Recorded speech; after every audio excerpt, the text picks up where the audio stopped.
Thank you, everyone, for your time today. My name is Celestine Yarin. I'm a director of business development at Censys, which, if you're not familiar with that name, Censys is the internet intelligence platform that empowers governments, enterprises, and hundreds of thousands of security researchers every single day to defend their attack surface and hunt for threats. So, with that context, the objective for today's session is on securing fintech, and we're going to be addressing broadly what's happening on the internet that's impacting security professionals, particularly if you're in a FinServ organization, give you some tangible examples of exposures that are impacting the data that we protect and what you can do about it. Now, we've got about 20 minutes here for the kind of presentation, and I'm going to be flying through some of these insights. However, I am available afterwards for questions or directly through Census. So, to take us to the top of the agenda, here's where we're starting. The fact that we're prioritizing our exposures, whether you're a traditional established bank, a challenger bank, a crypto exchange, or any of the handful of organizations that would fall under FinServ, you're feeling the impact of many different factors and trends that really, in some ways, didn't even exist 10, 15 years ago. And the first of those is that organizations are rapidly expanding their cloud footprint with AWS, Azure, GCP, or some combination thereof. And that's taking place both through organic growth or through acquisitions and mergers, like we saw with JP Morgan acquiring WePay or the UBS and Credit Suisse merger. All of that's with the aim to modernize and diversify digital banking services and the services offered to consumers. And this really means that the enterprises, on average, tend to have about 1,300 cloud services that their security team needs to protect. Meanwhile, not just the cloud, but people, assets, services, software, all of this is increasing rapidly. And if you think about, the number of people on your security team today, in today's world, the security team is usually one security person to 10 DevOps members to 100 developers. It's a lot of ground to cover. And while you're protecting all of those assets, we're also seeing a trend of more vulnerabilities and misconfigurations than ever before to secure. The NVD, the National Vulnerability Database, has logged over 18,000 vulnerabilities in the first half of this year alone. And while it gets more headlines, those misconfigurations are really challenging when it comes to protecting critical data. At Census, every single year, we compile an internet intelligence report called the State of the Internet Report. And in our last one, released just a few months ago, we pointed to a painful number of critical data online due to misconfigurations, including 8,000 servers exposing database dumps, backup files, Excel worksheets, SSL, SSH private keys. We saw a lot of CSV files. We saw some credentials, you name it. You don't need to be a sophisticated attacker to leverage those kinds of misconfigurations, which really brings me to my last couple of points here, which is just that the attacker economy overall is getting a lot less expensive and more efficient to operate from. So security team is covering more ground. The attacker economy is getting a lot cheaper. If you think of the Conti ransomware group, it's the team that's or the group that's become more visible in the last year or so because as one of the most successful ransomware groups we know of, about 60,000 of their messages were dumped, including HR practices, office locations, giving us a really tangible example as security professionals of commercial organization that runs behind the scenes. And in those chats, we saw, gosh, it must have been about a dozen different free tools that Conti, a ransomware group, was using for recon. And every 3 minutes, so since the time that I've now started this presentation, you've got unknown vulnerabilities performing their own scans of the internet to find vulnerabilities. What does all of that mean for your security team, specifically at a financial organization? Well, for one, it changes the topic of conversation from what's mine, what's in my network, the things we've been asking for the last 10, 20 years, to what's out there and exposed full stop. For example, if I look at those first few factors that I mentioned around multi-cloud adoption, asset services, misconfigurations, exposures, last year alone, 76% of incidents involved an external cloud asset, and two-thirds of organizations experience an attack that started with an unknown asset, which means you wouldn't know if your data was exposed in order to protect it. And unfortunately, the attack surfaces of organizations, what we're measuring at Census is that they're growing at a 1.6 to 2x rate each year. And when we say attack surface, what we're talking about is the software that marketing bought and didn't tell the vendor compliance team, the cloud environments, the dev team spinning up GCP or even DigitalOcean when security was only advised of Azure or AWS. Vulnerabilities like an unencrypted login page or misconfiguration where storage buckets are exposed with customer facial recognition photos, those kinds of things. Now, the question that comes to my mind anytime I see stats this high, and I'm assuming that you are also asking the same question, is that if it's so obvious and it's the number one priority for CISOs this year to understand their attack surface, why haven't we already solved this in the last few years in a really meaningful way? Why isn't this already part of my tech stack? And unfortunately, the answer is that we're dealing with a complexity that's not really staying still, but growing quickly.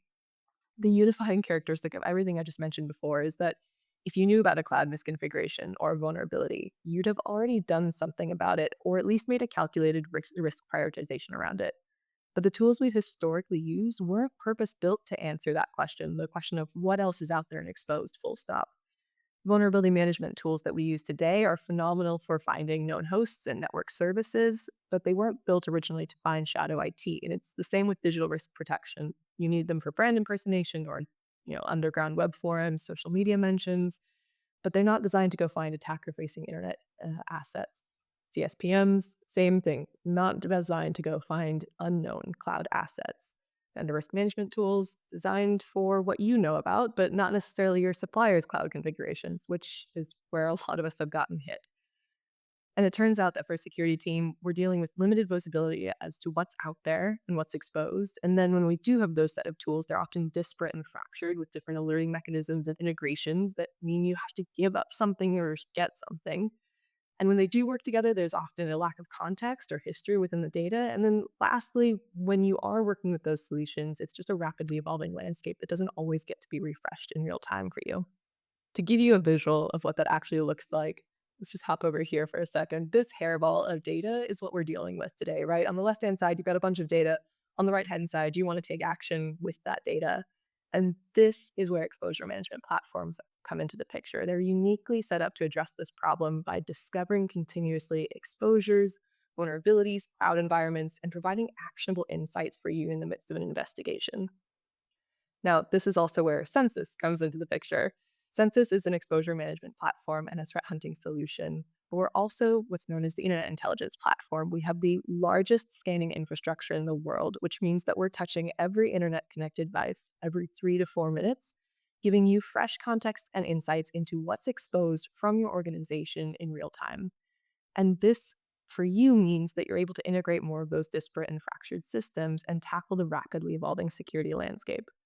Now, for financial organizations, this often translates into two really kind of broad common categories around threat hunting, finding attacker infrastructure, for example, and also dealing with your exposures, exposure management. And I'm going to take a few minutes now to walk you through some of the questions we and others are able to answer with Censys, starting with that threat hunting use case. As I mentioned earlier, hundreds of thousands of security practitioners are using Censys to scope, discover, and understand APT and mitigate breaches. They're able to do so because Censys provides them with over 2 billion services across the internet with 1,400 points of data on each, all refreshed daily and all going back years in time to give history. Plus, we're also the largest certificate repository in the world with over 9 billion certificates with 1,000 points of data on each, also going back years in time as well in terms of history. So practically, what that means for threat hunters and analysts at financial services organizations is that we're able to track things like external threats. So at Censys, for example, we've been tracking the Deadbolt ransomware group. It's the gift that keeps on giving, as my colleagues would say. There's a group calling themselves Deadbolt that's been targeting the QNAP NAS devices, infecting those devices with ransomware since about January of 2022, I want to say. And we started to scope that issue last year and started tracking those hosts on our platform. Not only the hosts, but also the unique Bitcoin wallet addresses used for ransom drops.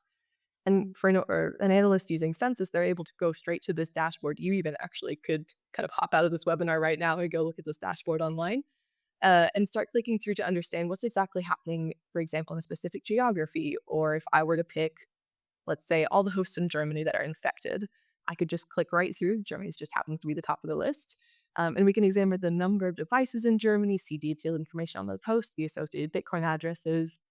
At Censys, we plan to continue monitoring these NAS devices infected with Deadbolt ransomware, refreshing daily, tracking historically, so that you as a threat hunter or an analyst on a financial services organization continue to be able to learn and react. Now, obviously, there's also something that's near and dear to most financial organizations' heart, which is identifying malicious infrastructure, C2 infrastructure, And I mentioned at the very, very start that there's geopolitical element or threats to what we do and factors that have developed in the last 2 years.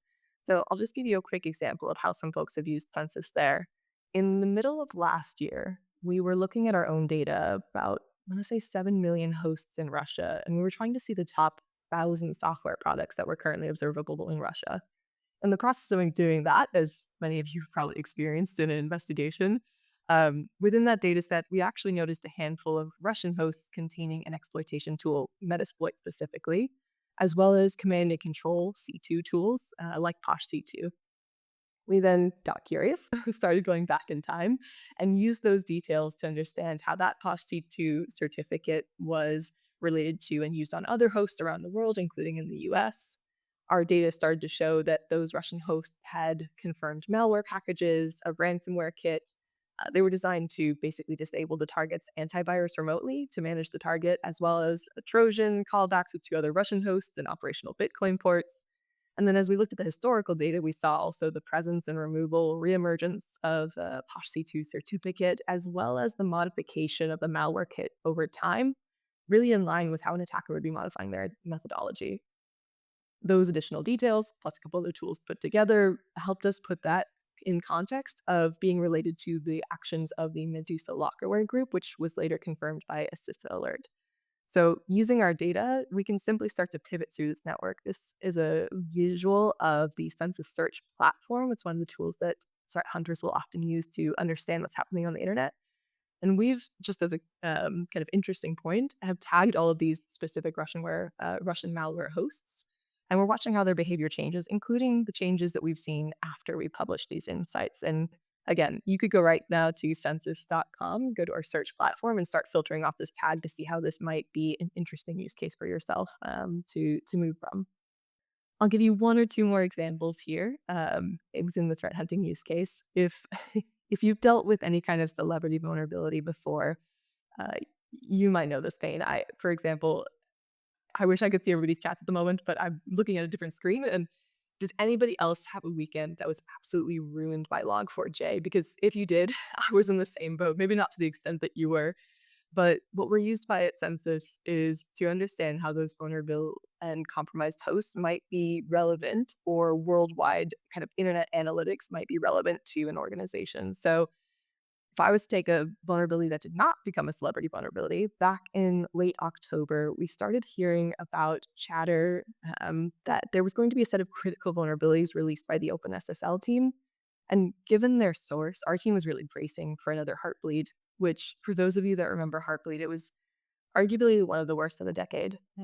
When we got the details, though, the remediation, and started to be able to track it in Census on our platform, what we were able to see was that while there was almost 2 million hosts broadcasting that they used OpenSSL, only about 7,000 would actually be vulnerable to this specific issue. And as we watched, the CVE ended up getting downgraded from critical to high status as more details came out. And while many organizations did actually have to take action as a result of this, it was a sigh of relief that what we weren't dealing with was a Heartbleed level, celebrity level version of a vulnerability on our hands again. And that's kind of one of the things that Census is really good for, is quantifying the risk that you're dealing with as an organization. And in the vein of internet and analytics, you can also query Census for things like managed file transfer applications. I know for a lot of us, that's been a recent topic with Go Anywhere and Move It being targeted by the Clop ransomware group. And gosh, back in, was it February now? We saw that first Go Anywhere managed file transfer software vulnerability. And today we're still seeing indicators that 30% of those hosts remain unpatched and potentially vulnerable to this exploit. A single vulnerable instance of this has the potential to serve as a gateway to a data breach that can potentially impact millions of individuals, right? So as you're weighing up that risk, it's something that you have to start to measure, and Census can help you do that. And of course, with MoveIt coming out, that SQL injection vulnerability in the MoveIt web interface, that was all about data theft attacks, right? We're talking about critical data today. It's super interesting from an industry analysis perspective, because a lot of the hosts that were presenting the MoveIt vulnerability were associated to high-profile organizations. We all saw it in the news, but especially in the finance space, technology, healthcare, and government. Now, the drawback to everything I just showed you is that you had to work to find those hosts and vulnerabilities, right? You're going out and looking for, kind of in sometimes a manual process or through APIs, the malicious infrastructure that might be out there and quantifying it. Now, the question I often get when I'm showing all of that data is that's certainly useful to know that the CDE is not as widespread as we thought it was going to be, or that 30% of Log4j servers are still unpatched today. But what does that have to do with me and my organization? And that's where the Census Exposure Management Platform comes in. It layers on top of all of that internet map, which can then attribute with very few seed points what your organization's exposures actually look like online. And I won't take you through all of these use cases. We would never get out of here. But I will show you how this single platform can start to answer all of those use cases. And I'm pretty lucky in my role. When I get to do every single day is speak to organizations that are using our platform. And when they started looking for an exposure management platform, there's a few things that those platforms all had in common and the things that they wanted out of them, as well as the things that made Census really different and useful for them. The first was cloud discovery, right? So for a financial organization, whether, like I said, you're a challenger bank or a financial established organization that is moving into the cloud to offer new payment services or digital solutions, knowing where your cloud assets are, what's being done with them is really important from an unknown perspective, not just from what you've been told about. We worked with an organization recently who they spent over $8 million in one quarter as a delta above what they had planned to spend. And when they sat down to analyze how much of that money had run out the door and why, they realized that the majority of what was being spun up were solitary forgotten services, and they needed Census in order to figure that out. And just setting aside the security implications of that bill alone is a reason to find an exposure management platform useful in order to understand where your cloud assets are. We also had another organization who spun up an AWS S3 storage bucket overnight. Thankfully, one of the developers on the team came to the security team and said, "Hey, I made a mistake. I realized I've left this publicly configurable overnight. And we need to do a little bit of analysis to see if there's any kind of remediation work that we need to be doing as a result." And thankfully, when they went and looked for that storage bucket, they found that only two IPs had scanned it, Census and their own when they were looking for it. This is all things that you can achieve just from this dashboard here in terms of identifying the cloud exposures, misconfigurations. You can start clicking through to see what kind of things you're dealing with and risk prioritize them. So making sure that you're working on the most important and vulnerable things first. Now, the other thing that you might not have seen in an exposure management platform that's super important is that when new zero days are emerging, whether that fingerprint happens right away for you, right? So whether Move It is coming out or Log4j or whatever it is the platform that you're using updating in real time to actively tell you, is this relevant to you? At Census, we're able to see this information quite quickly because we have this massive internet map and we've been scanning, and all it takes for us is fingerprinting it and exposing it back to you as a customer. So we're able to not only refresh your platform daily, but ensure that if you are ever dealing with a new zero day that is being exposed, you can quickly understand what the impact to your organization is as well. Now, if I was to take us back in those last couple of minutes that we have to that hairball of data that we talked about earlier, right? This awful diagram when you think about it as kind of a reality of your day-to-day life. More tangibly, Forrester recently provided a study of organizations using Census, and the results that those organizations experienced was a 70% reduction in false positives. In other words, they were working with better data. They also found and assessed 30% more assets than ever before, giving them meaningful and actionable security insights. And lastly, they quantifiably improved their own remediation times, including by at least 15%, which I can't stress enough. I've been in the room when a financial organization was determining whether they were dealing with an incident, and every hour really mattered tremendously to them in investigating and declaring that incident because they frankly couldn't afford not to get it right. So to answer the question I posed to you earlier, what's out there and exposed? I would argue that Census is demonstrably the place you can find everything on the internet. But more importantly, it's the place where you can find what matters to you and your organization. And on the theme of today's topic with critical data, you really need the best data in order to protect your data. If you'd like to talk to us afterwards, I'm happy to do so. Everybody's favorite thing in security is to see a QR code, I know. So we've left a QR code here for you, but more tangibly, I think there's some questions in the chat that I've been seeing coming through. So I'm happy to answer those now or speak to you later as well.